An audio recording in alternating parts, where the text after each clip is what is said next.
15 minutes in the making, 15 minutes of the fame, 15 minutes of the fast cars and icy chains. I'm addicted to the fast life, it's so insane. 15 minutes in the making, 15 minutes of the fame. 15 minutes in the making, 15 minutes of the fame, 15 minutes of the fast cars and icy chains. I'm addicted to the fast life, it's so insane. 15 minutes in the making, 15 minutes of the fame. Khalil Murray, a.k.a. Kaiser. Alright, I know it's been off a couple of days, but we're going to get right to this topic tonight on running sentimentalities. Now, this is the part two of what we was going into the other day and what I was discussing with y'all. I believe the phone went off and, it was raining and going crazy, so the phone, was a little weak. So, I think the phone ended with me discussing my opportunity that I missed with when I was up there with the water ice truck and stuff, and how I met and was introduced to the dude Fred that had the water ice out there. I think that's Southwest or West. Now, and I also was going into talking about how Fred had how I was so impressed with Fred and how he had all of them Africans and his mom and all of them, how they was moving around with the water ice carts, and how we had started buying the water ice from him that had the pieces of fruit in it, and how we started, we upped the prices of the water ice because it was a little bit more exotic.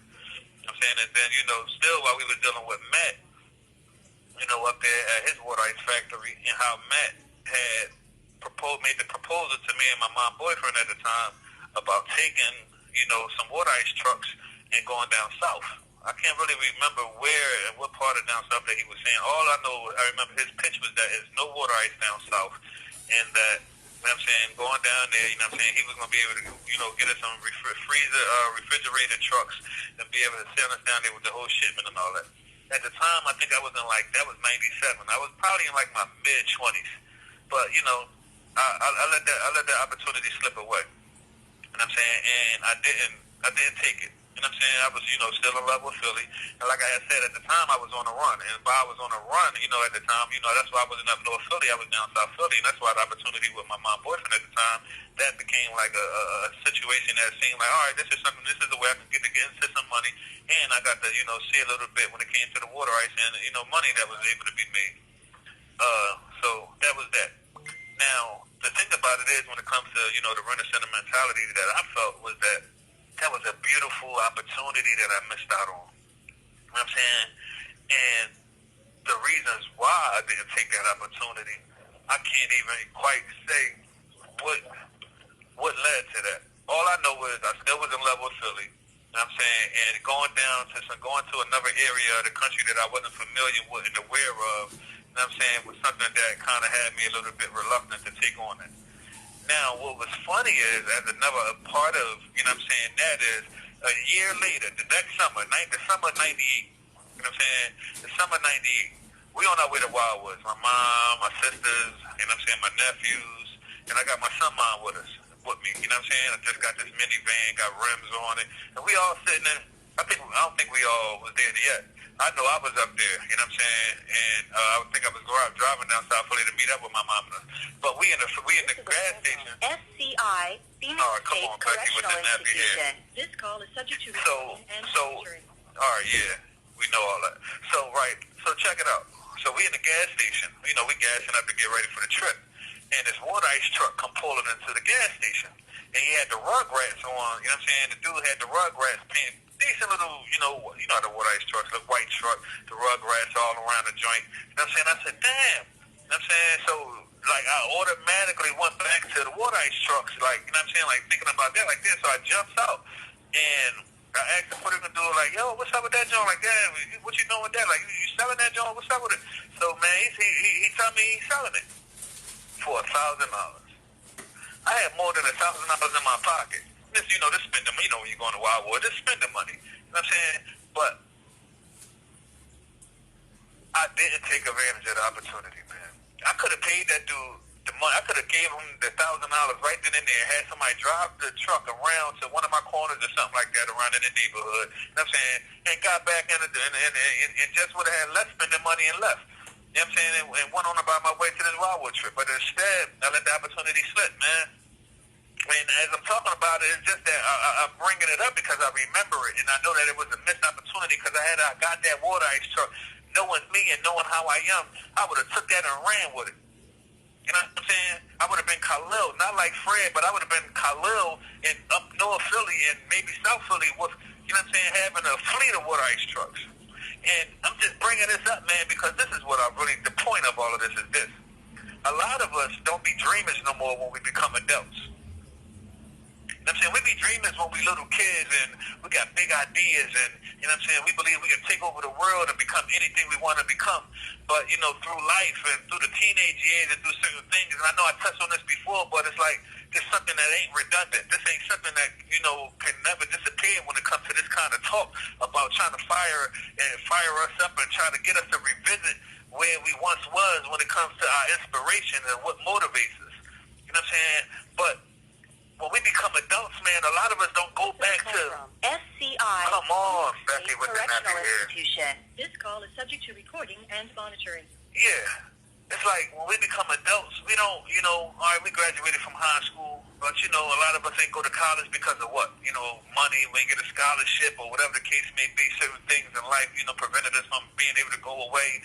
But now look at it. They got online classes for college. There's so many different things that can be done now for you to get college credits. On Wednesday, the 28th, I'm starting Temple. They got these Temple classes going on for social justice, social injustices, and all this kind of stuff. And I'm starting. This is in jail. You know what I'm saying? And I'm being able to get some credits.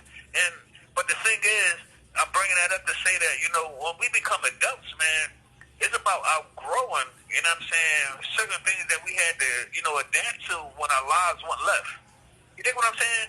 Like when our lives went left. You know what I'm saying, through the teenage years and the early 20s when we become fathers and mothers or whatever the case may be, and, you know, we got to, you know, put certain things to the side and up on the shelf, you know what I'm saying, but, like, at some point, you know what I mean, as people and as, you know, people who want to try to, you know, have something to be comfortable, because we all want to be comfortable. We all want to have certain things. Don't nobody want to struggle. And, you know, of course, alhamdulillah, like, this is something that we can't get away from. Like, you know, Allah decides to decree, and, you know what I'm saying, the ink is dry when it comes to what we got to deal with in life, you know?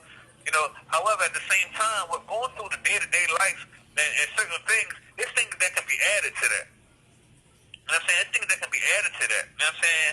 When it comes to certain things that we can be doing to add to our life, to improve our life. That's my point. To improve our life.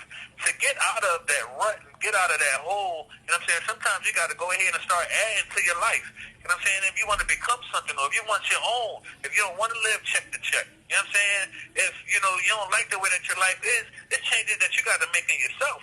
Whether it's with you taking steps to do something different, you know what I'm saying? Whether it comes to people that you surround yourself with that ain't good influences, or whether it becomes with you stepping outside of your, you know what I'm saying, your comfort zone and getting back into trying to figure out what's best for you and what you want to do. And reawakening them dreams that you once had. You know what I'm saying? Reawakening them dreams that you once had. Like, a lot of times you see on the news different stories where a person is 70, 80 years old, just not graduating from college. That's because they said, Dad, you know what, man? I got all this time on my hands. You know what? I'm going back to school. You know what I'm saying? Everybody good at something. How many times you see somebody doing something and say that that's the same, that you can do that, or that you can do it, but you can do it better?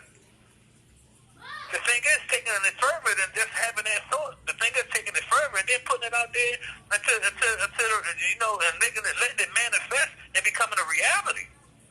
That's what we have to do. And when I be having these kind of talks on this show, I just hope that it sparks something with you or anybody else that's listening to it, whether you share it or you might not get it. You know what I'm saying? The person that you might talk to about it might get it. You know what I'm saying? And whether if it's not you, talk about it with your kids. And it ain't got to be how I give it. It can be the way that you might feel and what you might see somebody that got something. You know what I'm saying? That really got it in them to do something, and you know what I'm saying? You might be the person that can put that spark in them and light that match in them and say, look, go ahead and get it. I believe in you. I support you. Go ahead and get it. And that's what we have to be for each other. All the times. Up or down. Up or down, we're supposed to be supportive of each other, man. We're supposed to support each other through everything. Not just the bad stuff. You know what I'm saying? Not just when, you know, it's a negative situation and somebody ready to go kill or something. Think about how quick you are when it comes to you wanting to go fight for your peoples. You know what I'm saying? How quick you would jump up or drop everything that you're doing and somebody call you to tell you, look, something going on, and such and such has got into a fight, or they jump in such and such, and how quick you would run across the city, even if your car don't start up, to get there, to get in there, to defend whoever it is that you love. With that same passion, hear me, with that same passion, that should be how you can support them same loved ones who might not have it in them right now. It might be, you know what I'm saying, a little disgruntled and a little, you know what I'm saying, discouraged by life. That's the same passion you should have with sitting and encouraging them same people to do something with themselves. Because sometimes that's all it takes. You know what I'm saying? Sometimes that's all it takes. Words matter. Words matter. Telling people you love them matter. Telling people you believe in them matter. You know what I'm saying? It matters. Them words, them few words, man, sometimes can get so much out of a person. You know what I'm saying? And it might not be you that have it in you. It might not be you that got them ideas, but it might be one of your family members. It might be one of your kids. You know what I'm saying? It might be one of your aunts or your uncles. You know what I'm saying? And we owe that to each other to be that way. Because the same way, like I said, you can support them when they fighting, and there's a fight going on, it should be the same way you can give them moral support. You know what I'm saying? Because in that same moral support, you know what I'm saying, it can be something that then now they can come and rescue you once they make it. Because that's when you'll see the loyalty. You know what I'm saying? Because the person going to remember what you did for them. You know what I'm saying? They're going to value that. They're going to value that encouragement. You know what I'm saying? They're going to value that belief. And you got to have that. You know what I'm saying? We all got to have that. And we all should be that way. You know what I'm saying? And that's easy to say. You know, I'm saying all this like, you know, like it's that easy. You know what I'm saying? But that's just because, I you know, I just got it in me. I feel like I'm almost unstoppable when it comes to certain things that I want to do. I put my mind on something, I go after it. You know what I'm saying? I know I ain't the only person that's like that. You know what I'm saying? But for the most part, you know, a lot of times we feel that way and we be having that in us and we be having those kind of instincts in us. But we just need somebody to help us develop it. You know what I'm saying? And if you feel like you're that kind of person and if listening to me right now is charging your battery up to making you feel like, yeah, you know what? I'm going to get to doing this. I'm going to take that off the shelf. Allahu Akbar. If I'm doing that for you, Allahu Akbar. You know what I'm saying? For real. I hope that that's the case. You know what I'm saying? Because I ain't doing this for nothing. I ain't wasting no words and wasting no oxygen for nothing. I'm doing this hoping that anybody, somebody out there hear this stuff and listen to this show and they get something from it. Because that's my whole point. You know what I'm saying? That's my whole point. And that's one of the objectives and reasons why I do this. You know what I'm saying? As many times as Becky with the nappy hair cut in, you know what I'm saying? And that pissed me off. You know what I'm saying? As corny as it is for me to be doing this show over the phone and y'all staring at some little pictures that I got and it ain't really me. Y'all can't see the passion in my eyes. I hope that it's the passion in my voice that, you know, gets across and y'all hear through these waves and say like, damn, yeah, like, you know, all right, I get it. You know, that just did something for me. Because that's what it's all about. For me. You know what I'm saying? For me, that's what it's all about. You know, man, we're living in a time right now where, like, you know, there's a lot going on. And life is a lot more serious. And, you know, and there's so many things happening, like, you know, that's unexpected. And that's so, you know, like, out of the norm and out of the blue that, you know, we there's no time to be wasting. There's no time to be wasting, man. You know, not at all. And, you know, a lot of times, you know, it might appear that, you know, all right, well, he was in jail. Like, you know, you got a lot of time on your hands to be able to do a lot of stuff. True. I am in jail, but still alive, and I'm still dealing with life. You know what I'm saying? Still got things going on. But what I try to do, I try to maximize my 24 hours. You have 1 minute left. Outside of me sleeping. You heard Becky with the nappy hair. I don't know what she be doing with her time. But with my time, I be trying to make the most of it. You know what I'm saying? I be trying to make the most out of every time that I got my eyes open and I'm doing something. Y'all heard Becky with the nappy hair. She said my 15 minutes of fame is up and over. She always hating. Everybody that was just tuning in, take care of yourself out there. To the Muslims, assalamu alaikum wa rahmatullahi wa barakatuh. To everybody else, salute. Follow me on Instagram, Khalil_Murray. Hop on me on Facebook, you know, Twitter. It's hoodie season. Hop on them Arabic attribute hoodies I got. You know, the weather about to change up. Show some support and pick out a color that's live for you. I'm out. The caller has hung up.